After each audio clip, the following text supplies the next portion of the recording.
আসসালামু আলাইকুম, welcome to my YouTube channel. আপনারা সবাই কেমন আছেন? আশা করি আপনারা সবাই ভালো আছেন। আজকে আমরা চিকেন রোল বানাবো। সেই জন্য প্রথমে আলু, গাজর, পেঁয়াজ এবং মরিচ কুচি নিয়ে নিয়েছি।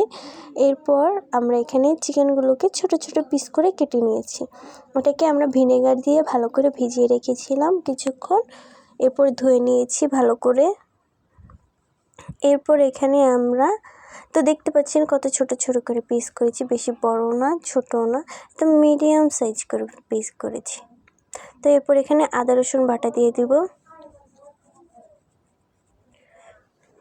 তো আদা রসুন বাটা দেওয়ার পর আমরা ভালো করে মিক্স করে নিব। আর এখানে সয়া সসটাও দিয়ে দিয়েছি। এরপর ভালো করে মিক্স করে নিব। আপনারা যদি আমাদের চ্যানেলে নতুন হয়ে থাকেন তাহলে কিন্তু চ্যানেলটাকে সাবস্ক্রাইব করে দেবেন। আর যদি ফেসবুক পেজ থেকে দেখে থাকেন তাহলে কিন্তু অবশ্যই ফেসবুক পেজটাকে সাবস্ক্রাইব করবেন। তো এরপর একটি প্যান বসিয়ে দিলাম চুলায়। এরপর তেল দিয়ে দিলাম গরম হওয়ার জন্য। তো তেলটা গরম হয়ে আসলে আমরা এখানে চিকেনগুলো দিয়ে দিব, যেটা আমরা রসুন এবং আদা দিয়ে মিক্স করেছিলাম এবং সয়া সস দিয়ে, সেটা আমরা এখানে দিয়ে ভালো করে নেড়েচেড়ে ভেজে নেব।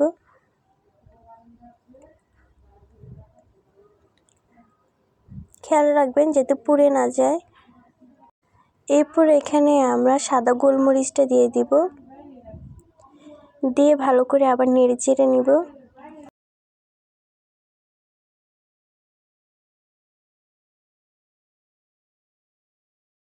তো এরপর এখানে পেঁয়াজ কুচিটা আর মরিচ কুচিটা দিয়ে দিব, দিয়ে ভালো করে আবার একইভাবে ভেজে নিব। পেঁয়াজ এবং মরিচটাকে চিকেনের সাথে ভালো করে নেড়েচেড়ে ভেজে নিব।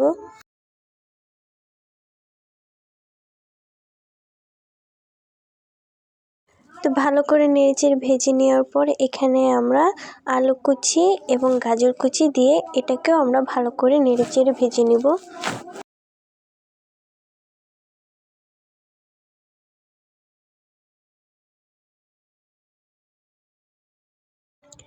তো এরপর পরিমাণ মতন লবণ দিয়ে দিব। তো আপনারা যদি বেশি লবণ খান তাহলে বেশি পরিমাণে দেবেন, আর যদি কম তাহলে কম দেবেন। যে যেরকম খেতে চায় সেরকম দেবেন। তো এরপর কিছুক্ষণের জন্য ঢেকে রেখে দিয়েছিলাম যেন আলু গাজরটা সেদ্ধ হয়ে যায়। তো কিছুক্ষণ পর আবার একটু নেড়ে চেড়ে নিব। তো ভালো করে নেড়ে চেড়ে নিব। এরপর আবার কিছুক্ষণের জন্য ঢেকে রেখে দেব। এরপর ভালো টেস্ট আসার জন্য এখানে আমরা এই অরিগ্যানোটা দিব, বেশি পরিমাণে না, অল্প কিছু পরিমাণে অরিগ্যানোটা দিয়ে দেব। এটা চাইলে দিতে পারেন, নাও দিতে পারেন, অপশনাল না। আপনাদের হাতের কাছে থাকলে দিয়ে দিতে পারেন, না থাকলে না দিতে পারেন। তো এরপর ভালো করে নেড়ে চেড়ে নেব। তো আবার কিছুক্ষণের জন্য ঢেকে রেখে দেব। তো কিছুক্ষণ পর ফিরে আসলাম।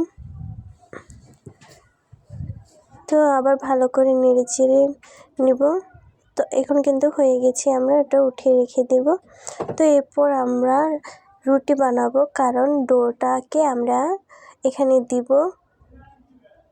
মানে যেটা আমরা ভাজলাম চিকেন গাজর সেটার ভিতরে এটা দিব। সেজন্য আমরা ভালো করে আগে ময়দাটাকে ভালো করে গুলিয়ে নেব। প্রথমে আমরা 2 কাপের মতো নিয়ে নিচ্ছি ময়দা।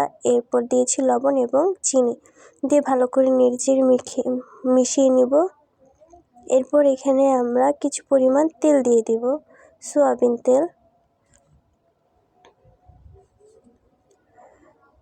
তো এরপর ভালো করে হাতের সাহায্যে মাখিয়ে নেব।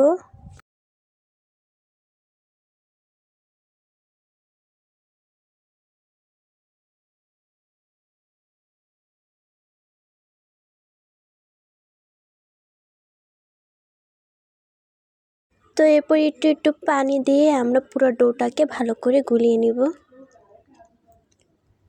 তো ডোটাকে কিন্তু ভালো করে গুলিয়ে নিলাম, তো দেখতে পাচ্ছেন।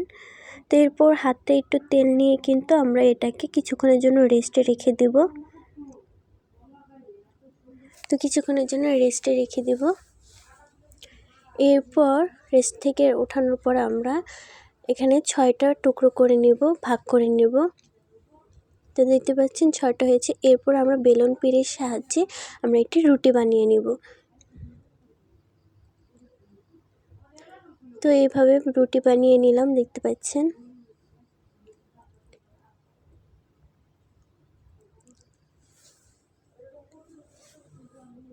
তো এভাবে পুরাটা রুটি বানিয়ে নিলাম আমরা। তো এরপর আমরা যেই চিকেনের মিশ্রণটা বানিয়েছিলাম সেটা এখানে দিয়ে দিব।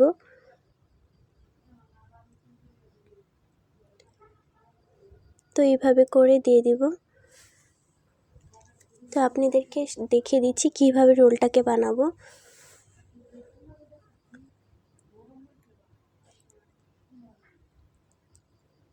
তো আমরা প্রথমে সাইডের দুইটা পাশ উঠাবো, দুই পাশটা আগে উঠিয়ে নিব। তারপরে উপরেরটাকে দিয়ে এভাবে পুরাটা সমান করে ঘুরিয়ে নিব। তো হয়ে গেছে আমাদের রোল বানানো। তো আরেকটা বানিয়ে দেখাই আপনাদেরকে। তো আপনারা যদি আমাদের চ্যানেলে নতুন হয়ে থাকেন তাহলে কিন্তু চ্যানেলটাকে সাবস্ক্রাইব করে দেবেন, আর যদি ফেসবুক পেজ থেকে দেখে থাকেন তাহলে পেজটাকে অবশ্যই ফলো করে দেবেন। তো এটাতে কিন্তু আমরা চিজ দিয়েছি, দেখতে পাচ্ছেন। একটু ভিন্ন স্টাইলে করতে চেয়েছিলাম, সেজন্য এটাতে চিজ দিয়ে দিয়েছি। তো সেমভাবে আমরা দুই পাশ দিয়ে উঠিয়ে নিব, এরপর সমান করে পুরোটাকে ঘুরিয়ে দেব। আপনাদের বন্ধুদের কাছে কিন্তু আমাদের ভিডিওগুলোকে শেয়ার করে দেবেন, আর লাইক কমেন্ট শেয়ার করতে কিন্তু একদম ভুলবেন না। তো এভাবে করে আমরা সবগুলি বানিয়ে নিলাম, দেখতে পাচ্ছেন।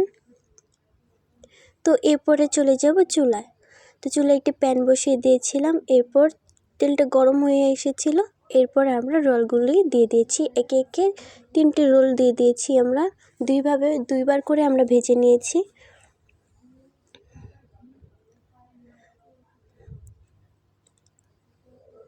তো এরপর আলতোভাবে উল্টিয়ে দিব, নাহলে কিন্তু তেল ছিটতে পারে। আপনারা 2টা চামচ দিয়ে উল্টে নেবেন, না হলে কিন্তু তেল ছিটতে পারে। তো এই পর্যায়ে কিন্তু আমাদের ভাজা শেষ হয়ে গেছে, দেখতে পাচ্ছেন। পুরোটা ব্রাউন হয়েছে, অনেকটা ক্রিস্পি হয়েছে, দেখতে পাচ্ছেন। এরপর ভালো করে নেড়ে চেড়ে উল্টে পাল্টে আমরা উঠিয়ে নেব।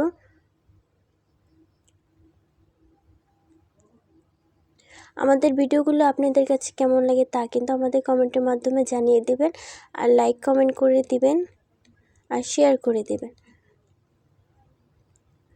তো সেমভাবে আমরা এটাকেও ভেজে উঠিয়ে নেব। তো পরিবেশন করে দেখালাম, কত সুন্দর লাগছে ইয়ামি এবং কতটা ক্রিস্পি হয়েছে তা আপনাদেরকে দেখাচ্ছি। আপনারা চাইলে একবার এভাবে বাসায় বানিয়ে খেয়ে দেখতে পারেন। আর আপনারা যদি আমাদের চ্যানেলে নতুন হয়ে থাকেন তাহলে চ্যানেলটাকে সাবস্ক্রাইব করে দেবেন, আর যদি ফেসবুক পেজ থেকে দেখে থাকেন তাহলে ফেসবুক পেজটাকে অবশ্যই ফলো করে দেবেন। আর আমাদের ভিডিওগুলো আপনাদের কাছে কেমন লাগে তা কিন্তু কমেন্টের মাধ্যমে জানিয়ে দেবেন, আর লাইক কমেন্ট শেয়ার করে দেবেন। তো সবাই ভালো থাকবেন, আল্লাহ হাফেজ।